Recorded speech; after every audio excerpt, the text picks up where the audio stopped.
Sur les épaulettes de l'éphod se trouvaient 2 pierres d'onyx ou pierres de mémorial pour les fils d'Israël. Elles étaient gravées avec les 12 noms des tribus.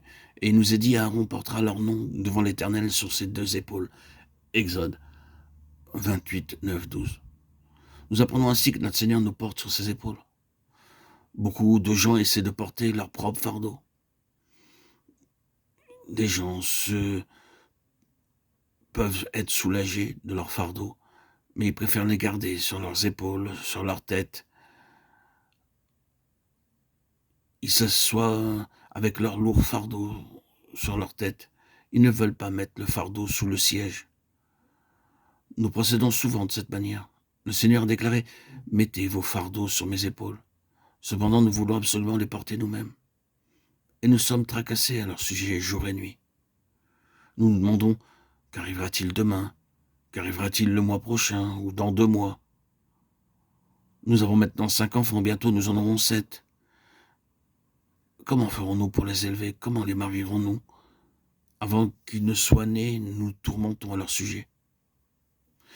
Laissez le Seigneur Jésus porter vos fardeaux. Mettez votre fardeau sur ses épaules. Laissez-lui le porter pour vous. Déchargez-vous sur lui de tous vos soucis, car lui-même prend soin de vous. 1 Pierre 5, 7.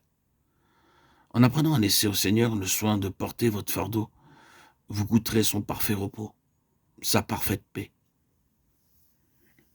Par-dessus l'éphod se trouvait le pectoral fait de fin lin retors avec ses cordons et ses montures d'or.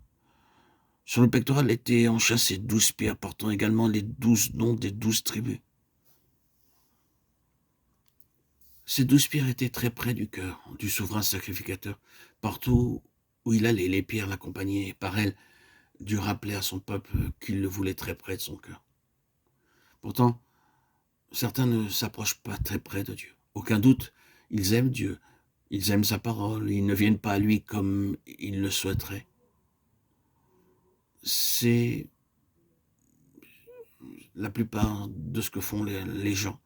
Quelquefois, des amis mondains s'interposent entre nous et Dieu. Combien de fois, lorsque nous ressentons le besoin de prier et qu'un visiteur arrive, nous quittons la présence de Dieu pour être en compagnie de cet ami, permettant ainsi aux amis mondains de s'interposer entre Dieu et nous. Le temps que nous devons passer avec Dieu et sa parole, nous le passons dans des choses mondaines. Nous aimons la pensée de vivre près de Dieu, mais il y a une brèche quelque part.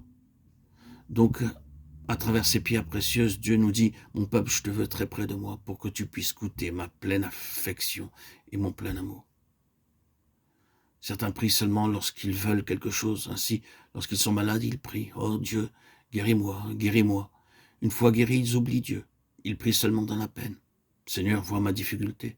Oh, s'il te plaît, aide-moi dans mon affliction. » Mais quand Dieu entend leur prière, il l'oublie à nouveau.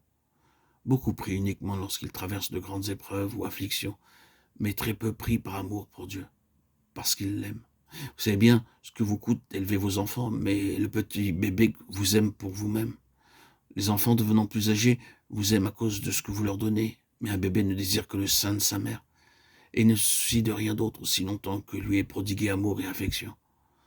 Nous devons aussi, à l'image de ce bébé, être affamés de Dieu lui-même, sans aucune requête ou supplication, sans aucun besoin particulier.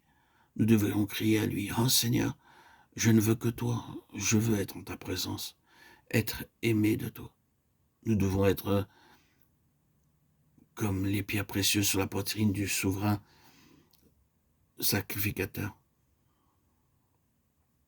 Maintenant très près du cœur de Dieu et dans la présence de Dieu jour et nuit. Sur ces 12 pierres dans le pectoral, il y avait 2 pierres de plus, appelées l'Urim et le Thummim. Même aujourd'hui, personne ne sait ce qu'étaient ces 2 pierres. Leur nature est un mystère, un secret que Dieu ne nous a jamais révélé.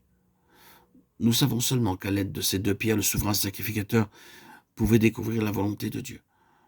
Lorsque le peuple venait au souverain sacrificateur pour trouver le commandement de Dieu concernant n'importe quel sujet, il pouvait le faire à l'aide de ces 2 pierres.